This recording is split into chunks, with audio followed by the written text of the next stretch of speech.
a bird on a tree. I'm just sitting here.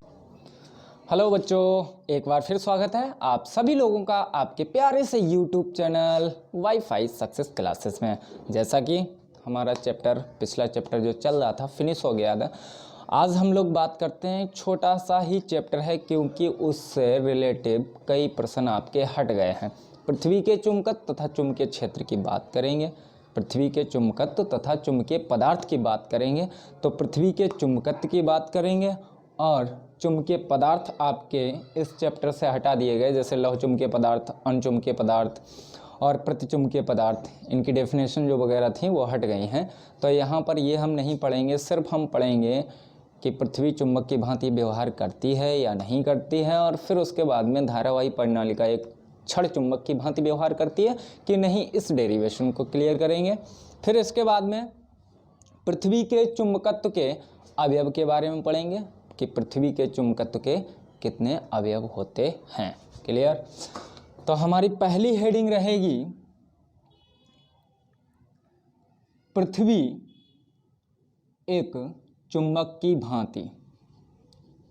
पृथ्वी क्षण चुंबक की भांति। तो यहाँ पर पृथ्वी क्षण चुंबक की भांति,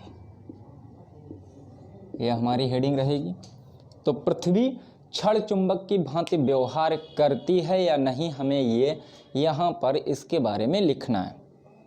हम लोग जानते हैं कि पृथ्वी इस प्रकार व्यवहार करती है कि जैसे कि इसके अंदर एक शक्तिशाली क्षण चुंबक रखा हो।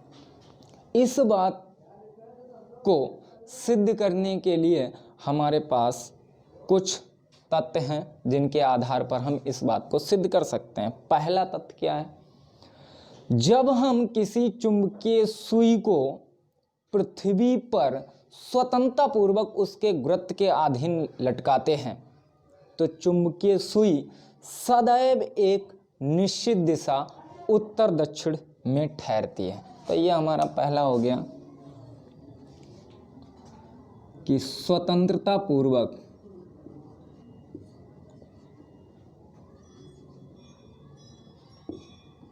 लटकी चुंबकीय सुई का सदैव उत्तर दक्षिण दिशा में ठहरना। दूसरा हो गया पॉइंट यहाँ पर, ये तो हमें पता है, हम लोग इसको जनरली जानते हैं क्योंकि हमने जैसे ही चुंबक को पढ़ाना स्टार्ट किया तो चुंबकीय क्षेत्र में भी हमने यही बताया था। इसके बाद में दूसरा तथ्य हमारा है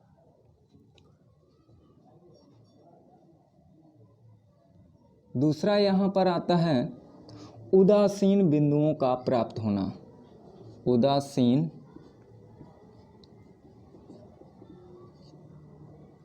बिंदुओं का प्राप्त होना, ये भी यहाँ पर आता है।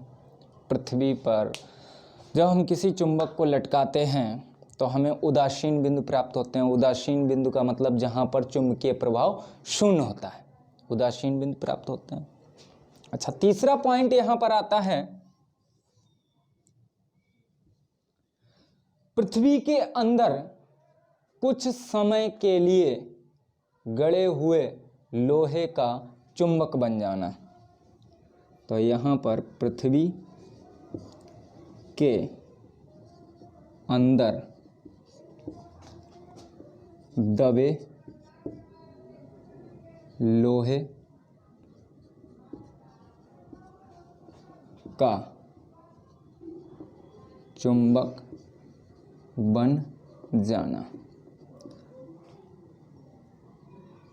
इन तत्वों के आधार पर हम कह सकते हैं कि पृथ्वी एक क्षण चुंबक की भांति व्यवहार करती है। अच्छा, इसके बाद में अब हमें देखना है क्या धारावाही परिनालिका एक क्षण चुंबक की भांति व्यवहार करती है या नहीं करनी है? इस बात को हम अब हमारी अगली हेडिंग रहेगी, इसको भी हम लिख सकते हैं या चलिए इसको ही पूरा कर देते हैं। धारावाही परिनालिका क्षण चुंबक की भांति। नेक्स्ट हेडिंग हमारी रहेगी धारावाही परिनालिका क्षण चुंबक की भांति। धारावाही परिनालिका क्षण चुंबक की भांति।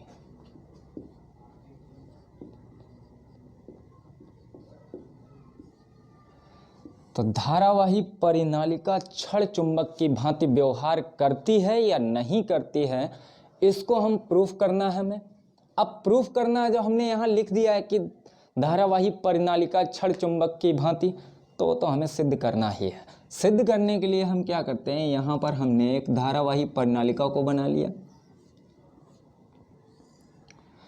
जिसकी प्रति एकांक लंबाई में फेरों की संख्या स्मॉल n मान लीजिए या कैपिटल N मान लीजिए, माना 2L लंबाई की एक धारावाही परिनालिका है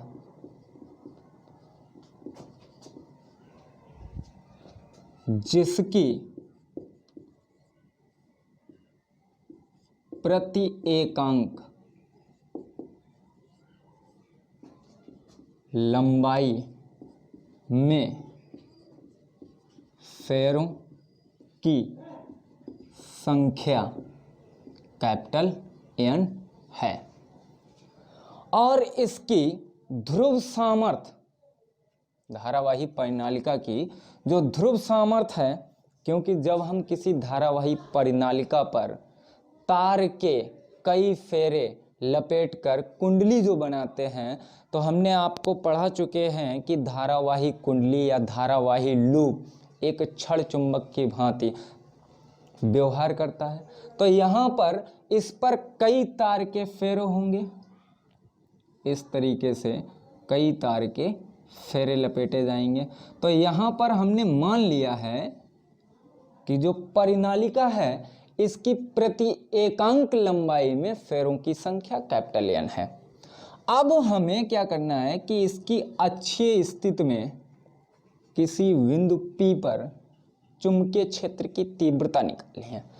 तो धारावाही परिनालिका का हम मान लेते हैं कि मध्य बिंदु है O, जिससे बिंदु P की दूरी है स्मॉल x। अब परिनालिका की लंबाई हमने मानी 2L, तो यहाँ इधर की लंबाई L हो गई और इधर की भी लंबाई L हो गई। ध्रुव सामर्थ्य मान लेते हैं कि इसकी ध्रुव सामर्थ्य है स्मॉल m। स्मॉल m हमने ध्रुव सामर्थ्य मान ली। अब यहाँ से हम निकालते हैं कि पूरी परिनालिका के कारण बिंदु P पर चुंबकीय क्षेत्र की तीव्रता कितनी होगी। तो उसको निकालने के लिए हम सबसे पहले क्या करते हैं कि यहाँ पर एक छोटा सा अवयव खंड मान लेते हैं, एक छोटा सा भाग है और जिसकी लंबाई है dx। dx लंबाई का एक छोटा सा अवयव खंड हमने मान लिया। तब छोटे से अवयव खंड में फेरों की संख्या बराबर n dx होगी। चलिए ये हमने मान लिया। अब यहाँ पर हम क्या करते हैं कि हम दूरी देखेंगे, तो यहाँ पर इस भाग की दूरी हमने मान ली यहाँ से कितनी हो जाएगी, टोटल है आपकी कितनी, एल टोटल है, और यहाँ से x दूरी ये हो गई, dx भाग का हमने मान लिया, तो यहाँ इसको r मान लेते हैं और इस दूरी को x मान लिया, तो यहाँ से हमारी दूरी यहाँ तक की जो दूरी है वो हो जाएगी r माइनस एक्स। क्लियर हो गया। यहाँ पर हम लिखेंगे यदि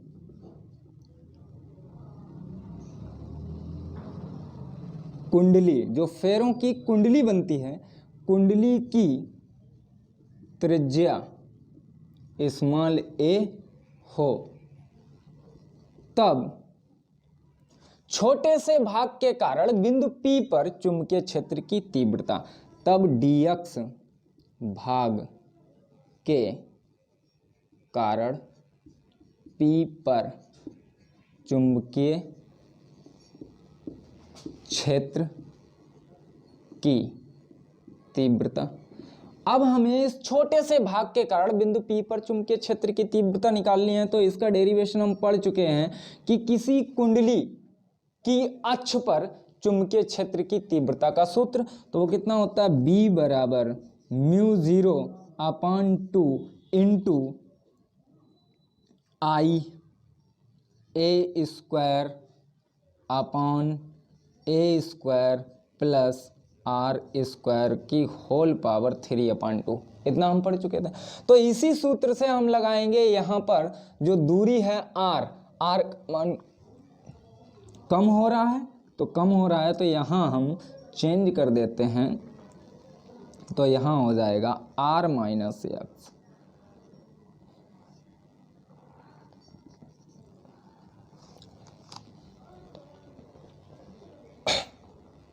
अब हमें यहाँ फेरों की संख्या और लिखनी है, तो फेरों की संख्या वहाँ हम मान लेते थे कि कुल फेरों की संख्या n है, तो यहाँ पर अल्पांश भाग में फेरों की संख्या कितनी आई है, n dx, तो यहाँ पे आपका हो जाएगा n dx। क्लियर है। अच्छा, अब ये हमने निकाल लिया एक छोटे से भाग के कारण चुंबकीय क्षेत्र, तो इसलिए यहाँ पर अल्पांश लगा देते हैं dv। अब हमें निकालना है पूरी परिनालिका के कारण बिंदु P पर चुंबकीय क्षेत्र। ये मैं आज लिख रहा हूँ, कई लोगों की कमेंट थी कि आप लिखते नहीं हैं, ऐसे ही बोल देते हैं, तो इसलिए आज लिख के डेरिवेशन कर रहा हूँ। अब यहाँ पर लिखेंगे अतः पूरी परिनालिका के कारण P पर चुंबकीय क्षेत्र की तीव्रता। तो पूरी परिनालिका के कारण चुंबकीय क्षेत्र की तीव्रता निकालेंगे बिंदु P पर, तो यहाँ पर V इक्वल इंट्रीकेशन। अच्छा, अब इसकी हमें लिमिट, क्योंकि परिनालिका की लंबाई निश्चित है, निश्चित लंबाई है, तो यहाँ पर हमें लिमिट यूज़ करनी है। एक तरफ अगर हम माइनस की लिमिट, इधर हमारी लंबाई लगातार इस बिंदु से दूरी घट रही है, तो इधर की हम माइनस ले लेते हैं, और इधर की दूरी बढ़ रही है तो इधर की प्लस ले लेते हैं, तो यहाँ पर -l और यहाँ पर +l हो जाएगा। अच्छा, यहाँ अल्पांश का कर देते हैं समाकलन, जो अल्पांश चुंबकीय क्षेत्र निकाला है उसका कर देते हैं समाकलन। मान रखिए, यहाँ पर मान रखेंगे तो B इक्वल इंट्रीकेशन -l और यहाँ l हो गया। dv का मान हमने निकाला है μ0/2 into n dx I a square upon आपका a square plus r minus x का होल स्क्वायर और होल पावर 3/2।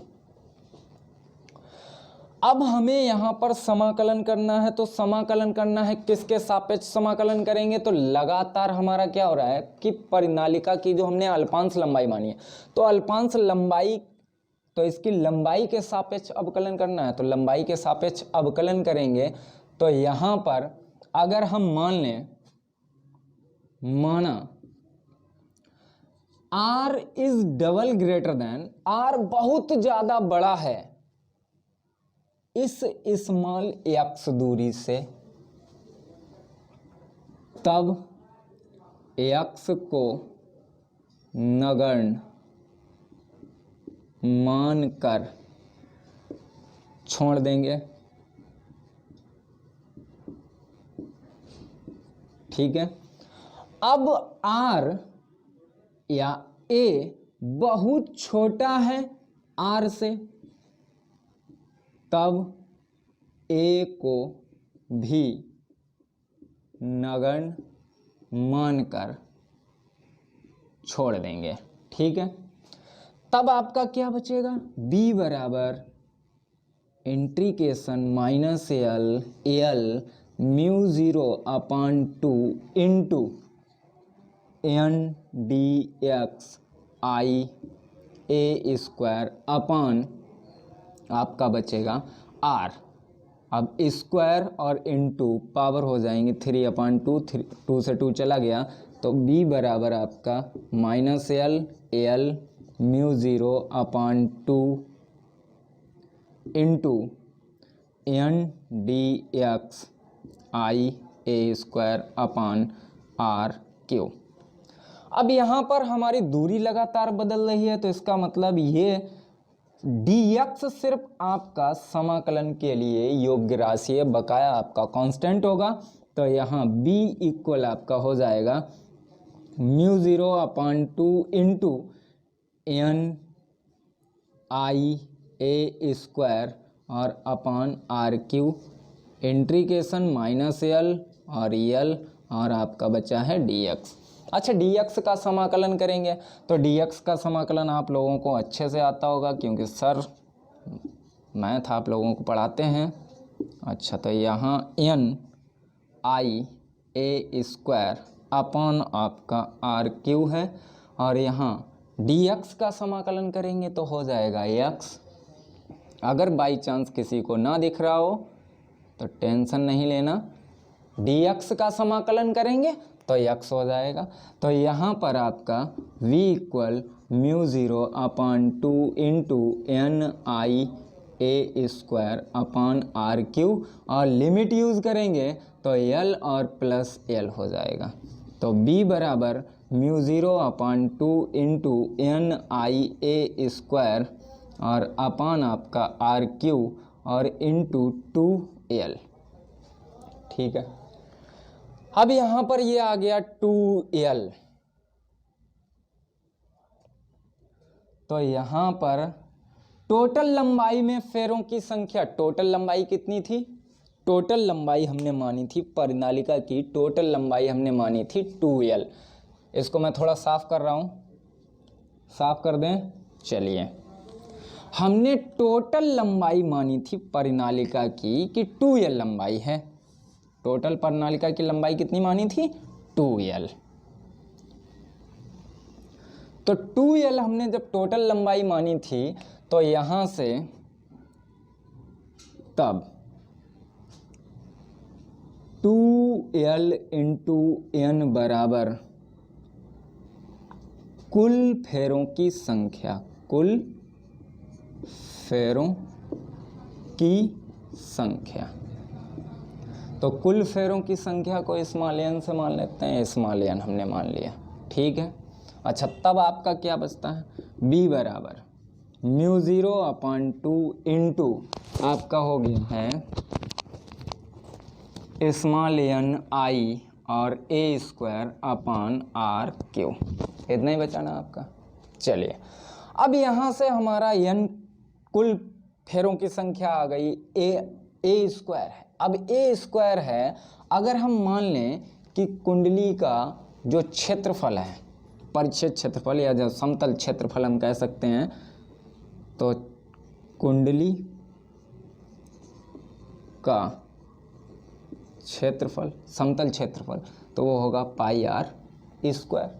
अब पाई आर स्क्वायर होगा तो हम यहाँ पर क्या करते हैं, b इक्वल म्यू 0/2 का गुणा कर देते हैं और 2 का दे देते हैं भाग। तो यहाँ पर अब कुंडली का हमें क्षेत्रफल लिखना है तो क्षेत्रफल पाई आर स्क्वायर होता है। चूंकि यहाँ पर हमने त्रिज्या मानी है a, तो पाई। अब पाई का हमें पाई भी लानी है। हमारे पास a स्क्वायर है लेकिन पाई नहीं है, तो हमें इस डेरिवेशन को पूरा करने के लिए पाई लाना है।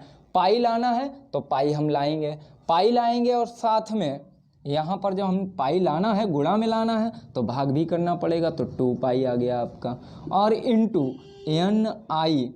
अब ए स्क्वायर पाई ए स्क्वायर हो गया अपान आपका आर क्यू हो गया। पाई ए स्क्वायर के स्थान पर हम लिख सकते हैं कैपिटल ए बराबर कैपिटल ए, तो यहाँ पर आपका b बराबर μ0 अपान 2 पाई इंटू एन आई और कैपिटल ए अपान हो गया आर क्यू, इतना हो गया। अच्छा, एन आई ए इक्वल हम पढ़ चुके हैं कि चुंबकीय द्विध्रुव का आघूर्ण होता है जिसको हम कैपिटल एम से लिखते हैं। तो यहाँ पर हमें क्या करना है कि b इक्वल μ0 अपान 2 पाई और इनटू एम यहाँ आ गया अपान आर क्यू आ गया। ठीक है, अब हम क्या करते हैं, अंश व हर में 2 का गुणा व भाग करने पर जब हम 2 का अंश व हर में गुणा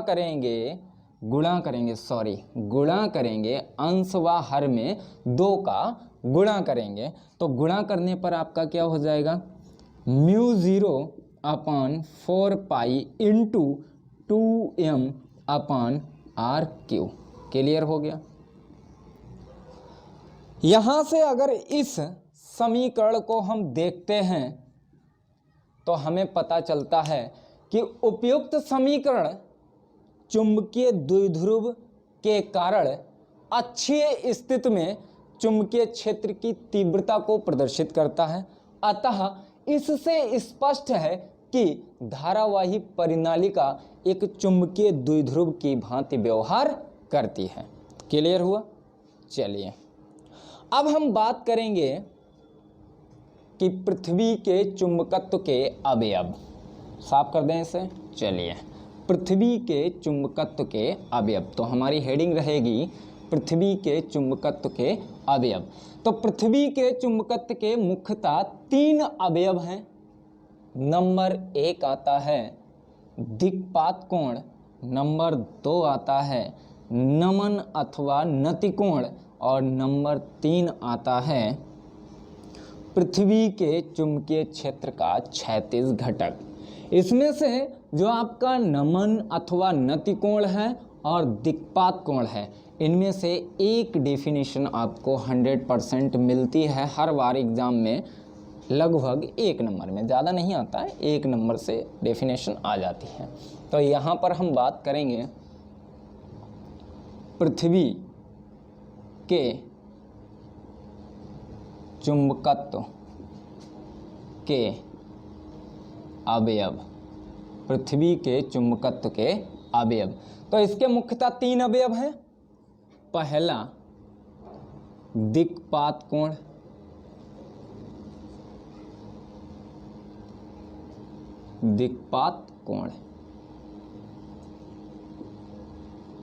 और दूसरा आपका आता है नमन अथवा नतिकोण, और तीसरा आता है पृथ्वी के चुंबकीय क्षेत्र का क्षैतिज घटक, पृथ्वी के चुंबकीय क्षेत्र का क्षैतिज घटक।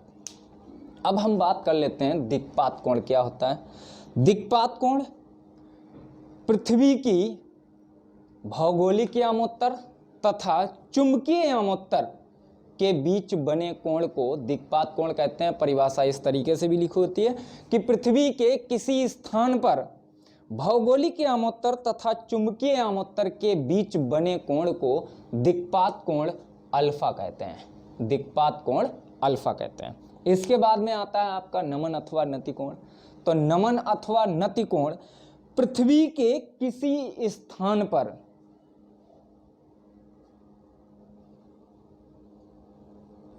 क्षैतिज दिशा से चुंबकीय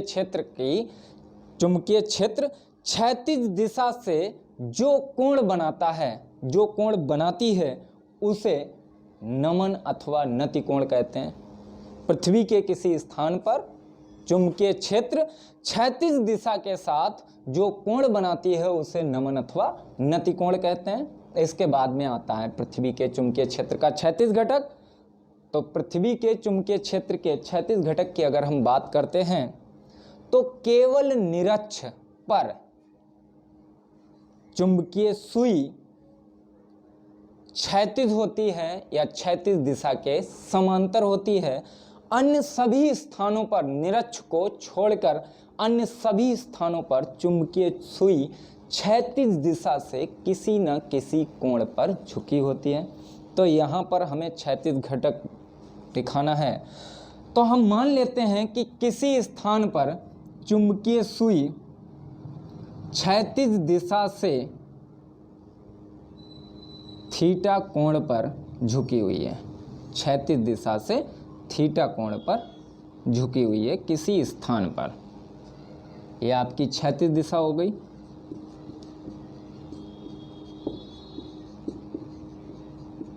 और ये आपका झुकाव हो गया। तो अब यहां पर हम क्या करते हैं कि चुंबकीय क्षेत्र की तीव्रता B, चुंबकीय क्षेत्र की तीव्रता B को इस स्थान पर क्षैतिज व ऊर्ध्व घटकों में वियोजित कर लेते हैं। अब यहां पर चुंबकीय क्षेत्र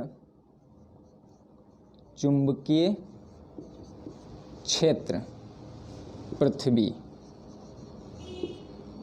के चुंबकीय क्षेत्र को क्षैतिज व ऊर्ध्व घटकों में या ऊर्ध्वाधर घटकों में वियोजित करने पर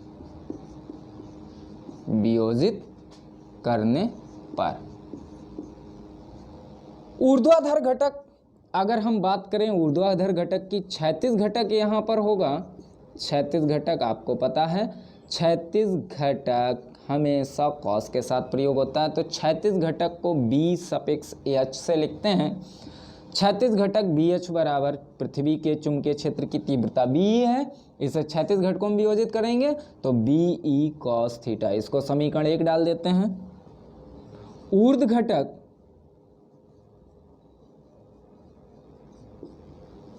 B से लिखते हैं तो B बराबर हो जाता है BE साइन थीटा। ये आपका समीकरण 2 हो गया। समीकरण 1 व 2 का वर्ग करके जोड़ने पर यहाँ पर लिखेंगे समीकरण 1 व 2 का वर्ग करके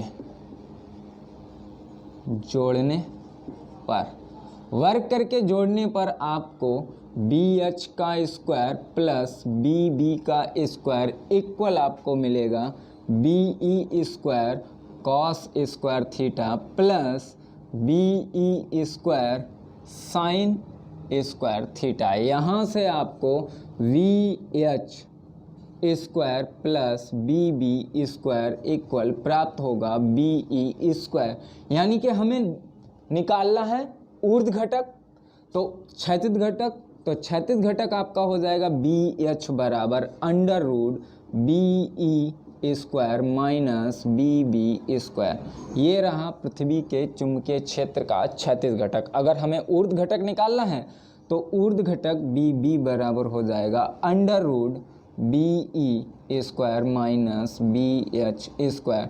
अगर पृथ्वी की चुंबकीय क्षेत्र की तीव्रता निकालनी है तो यहाँ पर BE बराबर हो जाएगा under root BH square plus VB square. अब अगर हम समीकरण 2 में समीकरण 1 का भाग दे दें, समीकरण 2 में भाग समीकरण 1, तब आपका हो जाएगा VE sine theta upon VE cos theta बराबर आपका VB अपान VH। यहाँ से BB चला गया तो आपका टेन थीटा बराबर BB अपान BH इतना हो गया, या थीटा इक्वल आपका हो गया टेन इनवर्स VB अपान BH। तो इसे हम थीटा को कहते हैं नमन अथवा नति कोण। तो यहाँ से इसकी परिभाषा भी आ जाती है कि पृथ्वी के किसी स्थान पर चुंबकीय क्षेत्र के ऊर्ध्व घटक तथा क्षैतिज घटक के अनुपात को उस स्थान पर नमन अथवा नति कोण भी कहते हैं, या पृथ्वी के किसी स्थान पर पृथ्वी के चुंबकीय क्षेत्र का ऊर्ध्व घटक तथा क्षैतिज घटक का अनुपात नमन अथवा नति कोण के बराबर होता है। तो ये पृथ्वी के चुंबकत्व के मुख्यतः 3 अवयव हो गए। अब इसके बाद में इस चैप्टर में आपका आता था चुंबकत्व के आधार पर, चुंबकीय गुण के आधार पर पदार्थों का वर्गीकरण। तो पदार्थों का वर्गीकरण में आपका आता था प्रतिचुंबकीय पदार्थ, अनुचुंबकीय पदार्थ और लौहचुंबकीय पदार्थ। परमाणु मॉडल के आधार पर उनकी व्याख्या होती थी प्रतिचुंबकीय, अनुचुंबकीय और लौहचुंबकीय पदार्थों की। यह आपका सिलेबस से इस बार हट गया है तो इसको हम नहीं पढ़ाएंगे। इसके बाद में आपका इसी में था, इस चैप्टर में और था चुंबकीय प्रवृत्ति, शैथिल्य हानि। ये इस चैप्टर से हट गया है तो इसलिए हम इस बार इसको नहीं पढ़ाएंगे। अच्छा, इसके बाद में आपका अगला चैप्टर चालू होता है, बहुत ही प्यारा चैप्टर है। इस लेसन से अगर आएगा तो 1 नंबर में आपको डेफिनेशन जरूर मिलेगी। पृथ्वी के चुंबकत्व के अवयव में या तो नमन अथवा नति कोण की परिभाषा मिलेगी, 100% मिलेगी। बाई चांस के लिए मैं कोई खुदा नहीं हूं, लेकिन आपको 99.09% की गारंटी देता हूं कि इस चैप्टर से अगर परिभाषा आएगी 1 नंबर में तो ये पृथ्वी के चुंबकत्व के अवयव से या तो आपको क्षैतिज घटक निकालना होगा या नमन अथवा नति कोण या दिक्पात कोण की परिभाषा जरूर आपको मिलेगी। चलिए अब इसको मैं साफ करता हूँ। अगला चैप्टर आपका बहुत ही प्यारा चैप्टर है जिसका नाम होता है विद्युत चुंबकीय प्रेरण। विद्युत चुंबकीय प्रेरण। तो विद्युत चुंबकीय प्रेरण क्या है, फिर हम इसमें क्या क्या पढ़ेंगे तो उसके बारे में बात कर लेते हैं। विद्युत चुंबकीय प्रेरण पढ़ेंगे। विद्युत चुंबकीय प्रेरण में हम फैराडे के विद्युत चुंबकीय प्रेरण संबंधी नियम पढ़ेंगे और इसके बाद में हम पढ़ेंगे इसी चैप्टर में लेंज का नियम। उसके बाद में हम पढ़ेंगे अन्योन्य प्रेरण गुणांक, स्वप्रेरण गुणांक, किसी कुंडली का स्वप्रेरण गुणांक, किसी परिनालिका, किन्हीं 2 परिनालिकाओं का अन्योन्य प्रेरण गुणांक। फिर उसके बाद में पढ़ेंगे कि एक समान चुंबकीय क्षेत्र में अगर हम किसी धारावाही चालक छड़ को गति करवाते हैं, किसी चालक छड़ को गति करवाते हैं, एक समान चुंबकीय क्षेत्र में किसी चालक छड़ को गति करवाने पर उसके सिरों के बीच प्रेरित विभवांतर या प्रेरित विद्युत वाहक बल।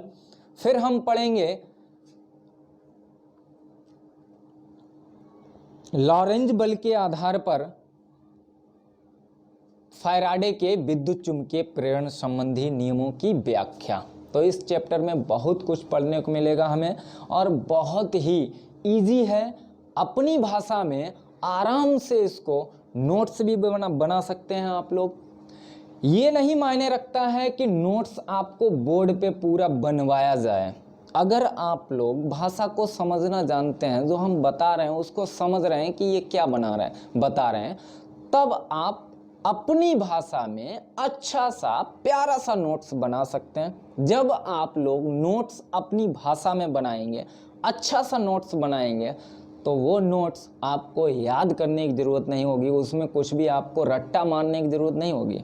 अगर आप नोट्स यहाँ पर मैंने बोर्ड पे छाप दिया, उसको देख देख के आपने नोट्स बनाया, तो इसका मतलब है कि उसमें कई चीज़ें आएंगी जो आपको याद करनी पड़ेंगी। अगर यहाँ पर जो समझाया जाता है उसको आप समझ के अपनी भाषा में अपना नोट्स तैयार कर रहे हैं, तो मुझे नहीं लगता है कि आपको वो दोबारा याद करने की ज़रूरत पड़ेगी, वो आपके माइंड में सेव रहेगा। जो चीज़ आपके माइंड में सेव हो जाती है, जो आपको याद हो जाती है, करते करते वो काम करना, वो पढ़ाई पढ़ना बहुत ही आसान होता है, बहुत इजी होता है। जिसको रट्टा मारना है, रट्टा कभी भी कामयाब नहीं हो पाता है। बाई चांस ये लाखों में एक दो उदाहरण होते हैं कि ये मैंने रट्टा मार लिया था, यही आ गया। रट्टा मारने से इतनी मोटी किताब होती है आपकी, रट्टा आप कहाँ तक मारेंगे। चलिए स्टार्ट करते हैं हम अपना लेसन। विद्युत चुंबकीय प्रेरण। विद्युत चुंबकीय प्रेरण। तो विद्युत चुंबकीय प्रेरण में हम सबसे पहले पढ़ते हैं कि विद्युत चुंबकीय प्रेरण होता क्या है। अब विद्युत चुंबकीय प्रेरण होता क्या है, तो इससे पहले हम पढ़ लेते हैं चुंबकीय फ्लक्स के बारे में। चुंबकीय फ्लक्स। चुंबकीय फ्लक्स पढ़ेंगे तो चुंबकीय फ्लक्स हाई स्कूल में भी है, यहाँ पर भी परिभाषा आती है। चुंबकीय फ्लक्स की परिभाषा क्या होती है?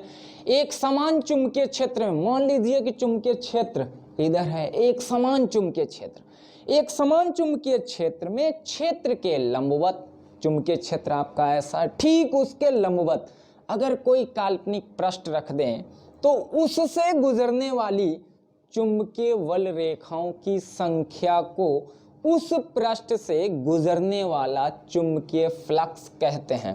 इस प्रकार अगर हमने एक समान चुंबकीय क्षेत्र बना दिया, यह आपका एक समान चुंबकीय क्षेत्र है, इसमें अगर क्षेत्र के ठीक लंबवत कोई काल्पनिक पृष्ठ, हमने इस तरीके से क्षेत्र के ठीक लंबवत कोई काल्पनिक पृष्ठ ले लिया, तो इससे गुजरने वाली चुंबकीय वल रेखाओं की संख्या को इस पृष्ठ से गुजरने वाला चुंबकीय फ्लक्स कहेंगे। चुंबकीय फ्लक्स को लिखते हैं फाई बी से, तो फाई बी बराबर, ये जो चुंबकीय फ्लक्स होता है अदिश राशि है, इसलिए हम फाई बी बराबर बी डॉट ए लिखते हैं। यहां पर याद रखना है आपको कि जब पृष्ठ चुंबकीय क्षेत्र के लंबवत होगा, तो पृष्ठ की दिशा जो होगी वो क्षेत्र के अनुदिश होगी, क्षेत्र के अनुदिश होगी। इस स्थिति में इसका जो सदिश, क्षेत्रफल सदिश होगा, क्षेत्र की दिशा में होगा। तो इस स्थिति में आपका फाई बी बराबर वी ए कॉस 0 हो जाएगा, यानी कि फाई बी बराबर वी ए। मात्रक इसका होता है वेबर। अगर पृष्ठ, यदि पृष्ठ चुंबकीय क्षेत्र के लंबवत न होकर क्षेत्र की दिशा से थीटा कोण पर हो, जब क्षेत्र की दिशा से थीटा कोण पर होगा, मान लेते हैं कि पृष्ठ आपका ऐसे है, पृष्ठ कैसे है? ऐसे। अब क्षेत्र की दिशा, इसका क्षेत्रफल सदिश जो होगा वो क्षेत्र की दिशा से एंगल बनाएगा कुछ ना कुछ, मान लेते हैं थीटा एंगल बना रहा है, तब आपका क्या हो जाएगा, यहाँ पर लिख देता हूँ, पृष्ठ क्षेत्र की दिशा से थीटा कोण पर हो।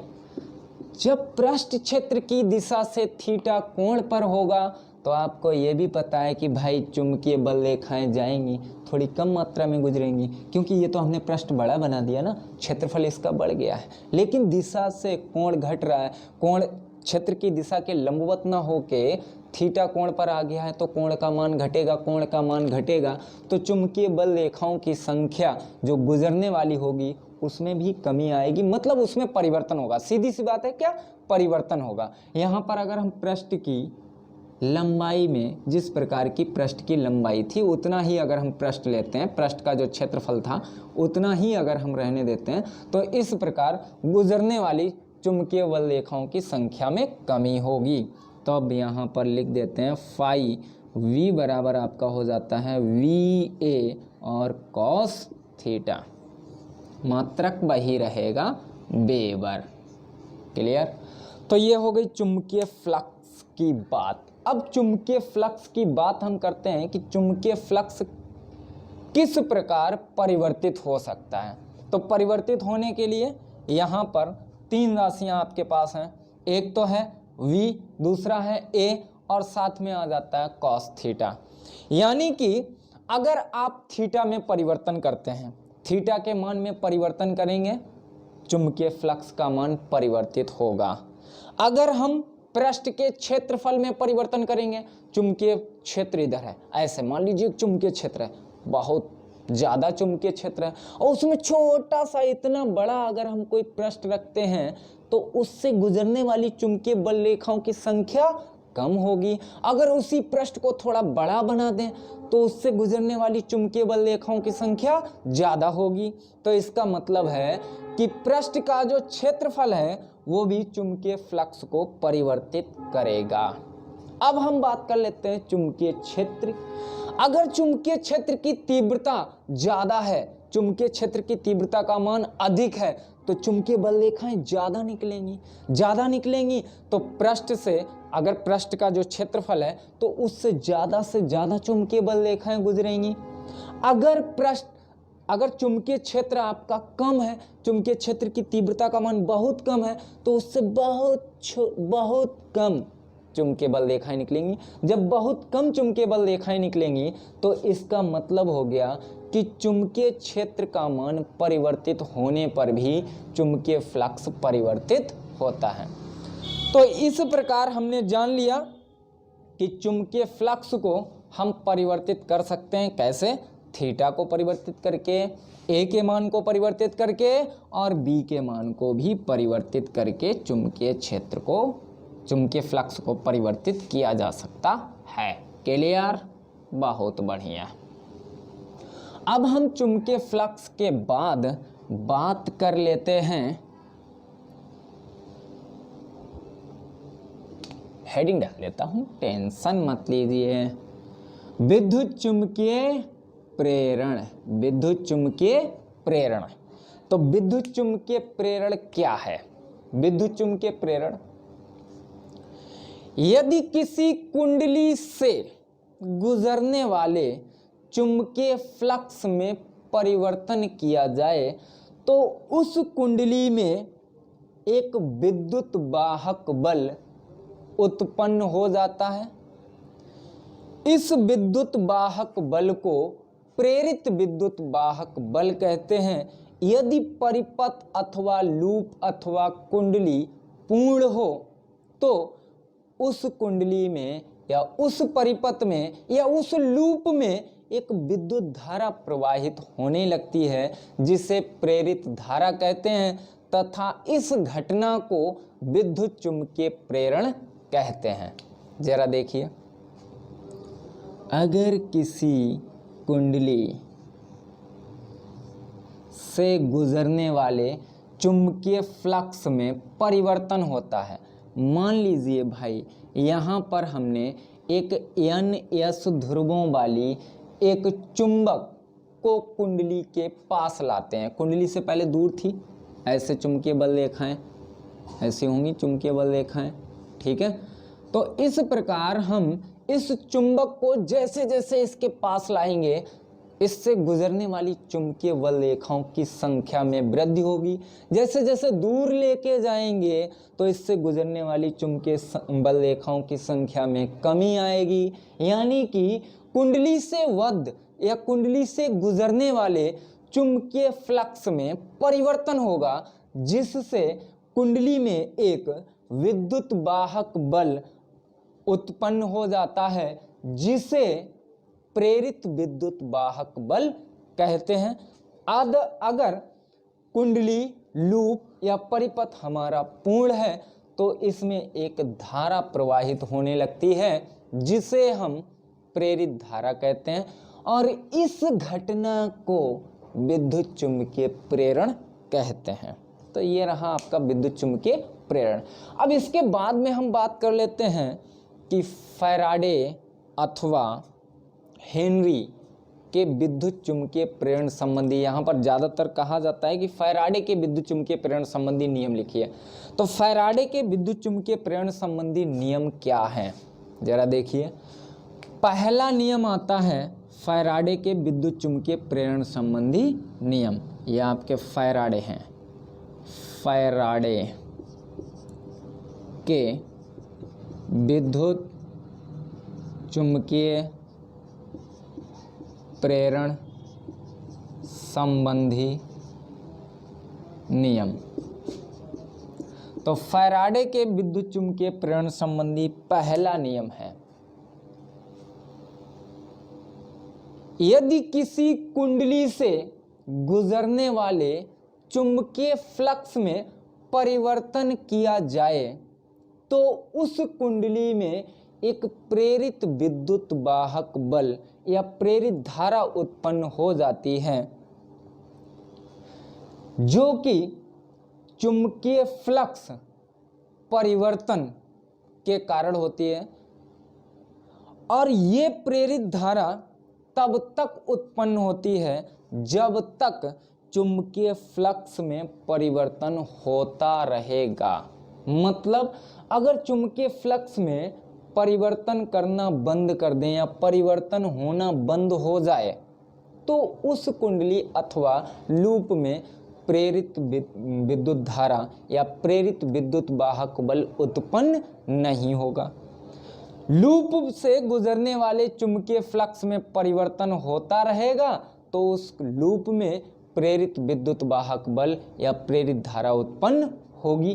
तो यहाँ पर इन्होंने अपने नियम में सीधा सीधा बताया है कि यदि किसी कुंडली से गुजरने वाले चुंबकीय फ्लक्स में परिवर्तन करते हैं तो उस कुंडली में या लूप में एक प्रेरित विद्युत वाहक बल उत्पन्न हो जाता है, जो परिमाण में चुंबकीय फ्लक्स परिवर्तन की ऋणात्मक दर के बराबर होता है। यानी कि जो प्रेरित विद्युत वाहक बल होता है वो minus delta phi upon delta T चुंबकीय फ्लक्स में परिवर्तन की ऋणात्मक दर के बराबर होता है। अब ऋणात्मक दर के बराबर होता है, इसका मतलब है कि जो प्रेरित विद्युत वाहक बल है वो इसका सदैव विरोध करता है। अब यहाँ पर अगर हम मान लें कि लूप में या कुंडली में फेरों की संख्या कैपिटल N है, यदि लूप में फेरों की संख्या कैपिटल N हो तब E बराबर minus N delta phi upon delta T. ये पहला नियम रहा। अब पहला नियम रहा किस प्रकार, अगर हम मान लेते हैं कि किसी क्षण लूप से गुजरने वाला चुंबकीय फ्लक्स φ1 था और कुछ समय पश्चात इससे गुजरने वाला चुंबकीय फ्लक्स φ2 हो गया। φ1 की कुछ वैल्यू होगी, φ2 की कुछ वैल्यू होगी। अब यहाँ पर हमें निकालना है प्रेरित विद्युत वाहक बल, तो हम इस प्रकार यहाँ पर लिख देंगे n फेरों की संख्या अगर नहीं है, एक ही फेरा है, ठीक, तो यहाँ पर क्या हो जाएगा आपका phi 1 minus phi 2 upon delta T या टी। ठीक है, मान लीजिए कि किसी कुंडली से 500 चुंबकीय बल रेखाएं या चुंबकीय फ्लक्स 500 चुंबकीय फ्लक्स ग्रंथताएं निकल रही थीं, गुजर रही थीं, और 5 सेकंड पश्चात उससे गुजरने वाली चुंबकीय फ्लक्स ग्रंथताओं की संख्या 400 हो गई। तब बताइए उस कुंडली में प्रेरित विद्युत वाहक बल कितना होगा। तो हमें क्या करना है, φ1 माइनस φ2 अपॉन डेल्टा टी, इस प्रकार लगा देंगे। अगर लूप फेरों की संख्या दी गई है तो यहाँ पर वो भी लगा देते हैं। अच्छा, तो ये तो हो गया फैराडे का विद्युत चुंबकीय प्रेरण संबंधी पहला नियम। अब दूसरा नियम यहाँ पर क्या आता है, फैराडे का विद्युत चुंबकीय प्रेरण संबंधी दूसरा नियम है कि किसी लूप अथवा कुंडली में प्रेरित विद्युत वाहक बल अथवा प्रेरित धारा की दिशा सदैव ऐसी होती है कि वह उस कारक का विरोध करती है जिसके कारण स्वयं उत्पन्न हुई है। अब जिसके कारण स्वयं उत्पन्न हुई है, इसका क्या हिसाब किताब है, तो इसको समझते हैं। इसको साफ करते हैं, बहुत बढ़िया, इसको हमने साफ कर दिया।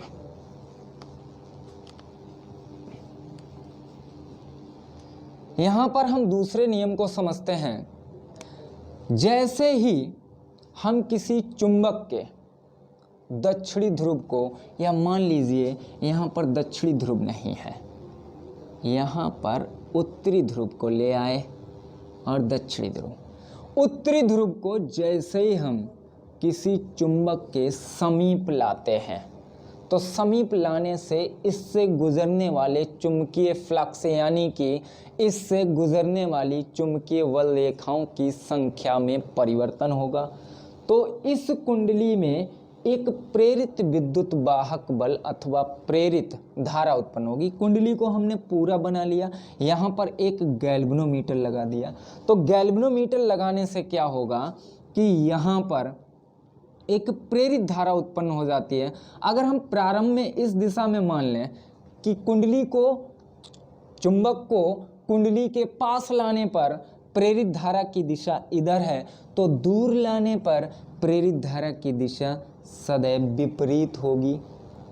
यानी कि जो कुंडली में प्रेरित विद्युत वाहक बल अथवा प्रेरित धारा है, जब इसको हम पास लाते हैं तब धारा ऐसी उत्पन्न होती है, या प्रेरित विद्युत वाहक बल ऐसा उत्पन्न होता है जो इसका विरोध करता है। इससे कहता है भैया दूर रहो, भैया दूर रहो, ठीक है। और जब हम इसको दूर लेके जाते हैं तब भी चुंबकीय बल रेखाओं की संख्या में लगातार परिवर्तन होता है, दूर जाने से परिवर्तन होता है। तब इसमें प्रेरित धारा की दिशा सदैव ऐसी होती है कि दूर जाने का विरोध करती है, भैया पास आओ, पास आओ। ये है फैराडे का विद्युत चुंबकीय प्रेरण संबंधी द्वितीय नियम। अब इसके बाद में हम बात कर लेते हैं लेंज के नियम का। तो लेंज का जो फैराडे का विद्युत चुंबकीय प्रेरण संबंधी दूसरा नियम है, यही लेंज का नियम है। लेंज के नियमानुसार किसी कुंडली अथवा लूप में प्रेरित विद्युत वाहक बल अथवा प्रेरित धारा की दिशा सदैव ऐसी होती है कि वह उस कारक का विरोध करती है जिसके कारण स्वयं उत्पन्न होती है। अब हम इसके बाद में बात करते हैं, ये तो हमने फैराडे के विद्युत चुंबकीय प्रेरण संबंधी दूसरे नियम का हिसाब किताब आपको बता दिया, और लेंज के नियम का नोट्स अपनी भाषा में आप बना सकते हैं। आराम से वीडियो को देखना, सुनना, आराम से आप परिभाषा को समझ जाएंगे। याद करने की मतलब रट्टा मारने की ज़रूरत नहीं होगी। चलिए अब हम बात कर लेते हैं स्वप्रेरण क्या होता है, स्वप्रेरण गुणांक। तो यहाँ पर स्वप्रेरकत्व की पहले बात करेंगे। स्वप्रेरकत्व, स्वप्रेरकत्व क्या होता है? अगर हमने मान लिया कि आपकी कोई कुंडली है, इस प्रकार की कोई कुंडली है और इसमें फेरों की संख्या कैपिटल N है और प्रवाहित धारा मान लेते हैं I है। अगर इस धारा के मान में अल्पांश परिवर्तन किया जाए, यहाँ पर जो फैराडे का विद्युत चुंबकीय प्रेरण संबंधी पहला नियम था उसमें ये भी कह सकते हैं, चलिए वो तो बता ही दिया है, उसमें ज़्यादा इधर उधर नहीं जोड़ते हैं, अपनी भाषा में उसको लिख सकते हैं आप लोग वैसे भी। अच्छा, अगर किसी कुंडली में प्रवाहित धारा के मान में परिवर्तन किया जाए तो उस कुंडली में या उस कुंडली से गुजरने वाले चुंबकीय फ्लक्स में परिवर्तन होता है। अर्थात हम कह सकते हैं कि धारा में परिवर्तन करने से चुंबकीय फ्लक्स में परिवर्तन हो रहा है, यानी कि चुंबकीय फ्लक्स में जो परिवर्तन होगा वो धारा के अनुक्रमानुपाती होगा। धारा में परिवर्तन करेंगे तभी तो चुंबकीय फ्लक्स में परिवर्तन होगा। तो चुंबकीय फ्लक्स अगर हम मान लें कि कुंडली से गुजरने वाले फ्लक्स ग्रंथिताओं की संख्या n डेल्टा फाई या n फाई है तो ये अनुक्रमानुपाती होगी कुंडली में प्रवाहित धारा के, क्योंकि I धारा प्रवाहित करने पर अगर कुंडली में गुजरने वाले चुंबकीय फ्लक्स, कुंडली से गुजरने वाला चुंबकीय फ्लक्स n फाई है तो ये धारा के अनुक्रमानुपाती होगा, यानी कि चुंबकीय फ्लक्स धारा के अनुक्रमानुपाती होगा। तो इस प्रकार हम लिख सकते हैं n फाई बराबर I, यहाँ सफिक्स में भी लगा दीजिए, चुंबकीय फ्लक्स हो गया। अच्छा, यहाँ से n फाई b बराबर एल आई, जहाँ L एक नियतांक है जिसे कुंडली का स्वप्रेरण गुणांक कहते हैं, स्वप्रेरण गुणांक कहते हैं। अब यहाँ पर स्वप्रेरकत्व की तो हमने परिभाषा बताई ही नहीं, चलिए स्वप्रेरकत्व की पहले परिभाषा जान लेते हैं। जब किसी कुंडली से बद्ध, हालांकि मैंने बता दिया समझा दिया आपको, लेकिन फिर भी परिभाषा को क्लियर कर देता हूं। जब किसी कुंडली में प्रवाहित धारा के मान में परिवर्तन किया जाता है तो उस कुंडली में एक प्रेरित विद्युत वाहक बल उत्पन्न हो जाता है। किस प्रकार होता है? तो जब किसी कुंडली में प्रवाहित धारा के मान में परिवर्तन करते हैं तो उससे गुजरने वाले चुंबकीय फ्लक्स में परिवर्तन होता है, जिसके कारण कुंडली में एक प्रेरित विद्युत वाहक बल उत्पन्न हो जाता है। इस घटना को स्वप्रेरकत्व कहते हैं। ये किसकी घटना है? विद्युत चुंबकीय प्रेरण की। तो इसी को हम विद्युत चुंबकीय प्रेरण की घटना के अनुसार अगर कहना चाहें तो ऐसे भी कह सकते हैं कि विद्युत चुंबकीय प्रेरण की वह घटना जिसमें किसी कुंडली में प्रवाहित धारा के मान में अल्पांश परिवर्तन करने पर उसी कुंडली में एक प्रेरित विद्युत वाहक बल उत्पन्न हो जाता है, इस घटना को स्वप्रेरण कहते हैं या स्वप्रेरकत्व कहते हैं। विद्युत चुंबकीय प्रेरण की घटना है जिसे हम स्वप्रेरकत्व कहते हैं, क्योंकि स्वतः अपने आप जो कुंडली में पहले से धारा प्रवाहित हो रही थी उसमें हमने परिवर्तन किया, तो अपने ही आप इसमें खुद के कारण जो चुंबकीय फ्लक्स में परिवर्तन होता है, जिसके कारण कुंडली में एक प्रेरित विद्युत वाहक बल उत्पन्न होता है, तो इस घटना को हम स्वप्रेरकत्व कहते हैं। ठीक है। अच्छा, अब यहाँ पर हम स्वप्रेरण गुणांक की बात कर लेते हैं। स्वप्रेरण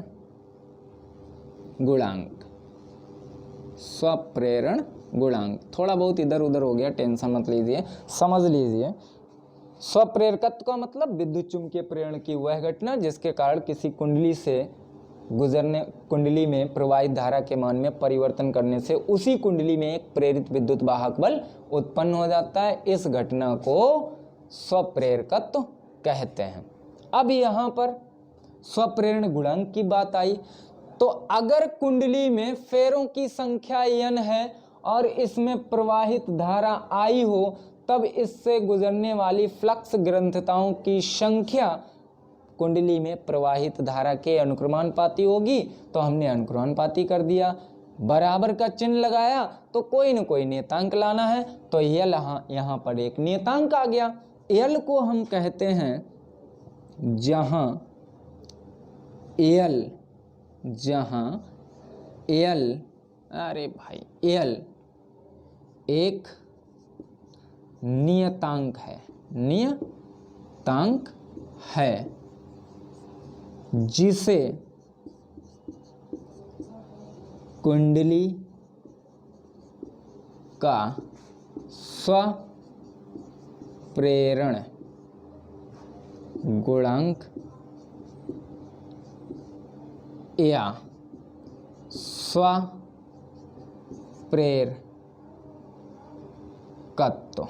स्वप्रेरकत्व कहते हैं। स्वप्रेरण गुणांक अथवा स्वप्रेरकत्व भी कहते हैं। ठीक है, अब यहां पर L की परिभाषा देनी है, तो L इक्वल क्या हो जाएगा, n delta phi B upon I। तो यहाँ से परिभाषा निकलती है, स्वप्रेरण गुणांक या स्वप्रेरकत्व की परिभाषा निकलती है कि किसी कुंडली से गुजरने वाली फ्लक्स ग्रंथताओं की संख्या तथा उस कुंडली में प्रवाहित धारा के अनुपात को कुंडली का स्वप्रेरण गुणांक अथवा स्वप्रेरकत्व कहते हैं। अगर हम इसके मात्रक की बात करें तो मात्रक हो जाता है वेबर और प्रति एम्पियर, वेबर प्रति एम्पियर। और इसके बाद में वैसे सीधा सीधा मात्रक होता है हेनरी। ठीक है, अच्छा यहाँ पर हमने ये निकाल लिया।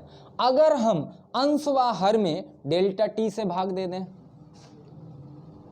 अंश व हर में डेल्टा टी से भाग देने पर तो क्या हो जाएगा आपका L equal n phi B upon delta T और बटे I अपॉन डेल्टा टी।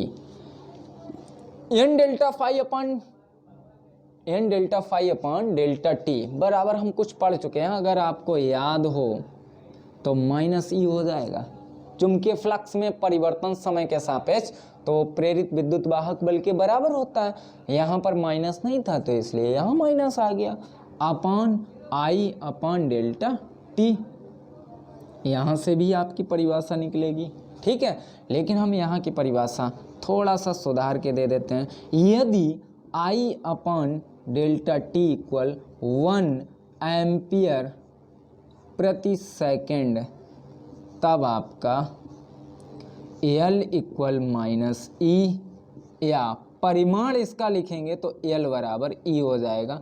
यहाँ से परिभाषा आती है किसी कुंडली का स्वप्रेरण गुणांक अथवा स्वप्रेरकत्व उस कुंडली में प्रेरित विद्युत वाहक बल के संख्यात्मक मान के बराबर होता है, जबकि उस कुंडली में धारा परिवर्तन की दर एकांक हो, धारा परिवर्तन की दर एकांक हो। ठीक है, तो ये आपका स्वप्रेरण गुणांक अथवा स्वप्रेरकत्व की परिभाषा हो गई।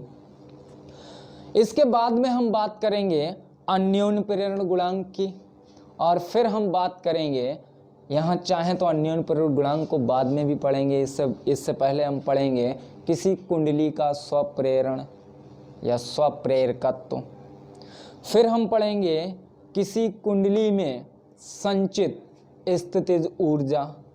ये सारे डेरिवेशन, बहुत अच्छे डेरिवेशन इस चैप्टर में आएंगे। आपका बहुत अच्छा चैप्टर है और इम्पॉर्टेंट चैप्टर है। तो आज का वीडियो यहीं तक, उम्मीद करता हूँ आपको अच्छे से समझ में आया होगा। आज के लिए इतना ही, धन्यवाद। नेक्स्ट चैप्टर में इसी चैप्टर में दूसरे टॉपिक के साथ फिर मिलेंगे। तब तक के लिए धन्यवाद।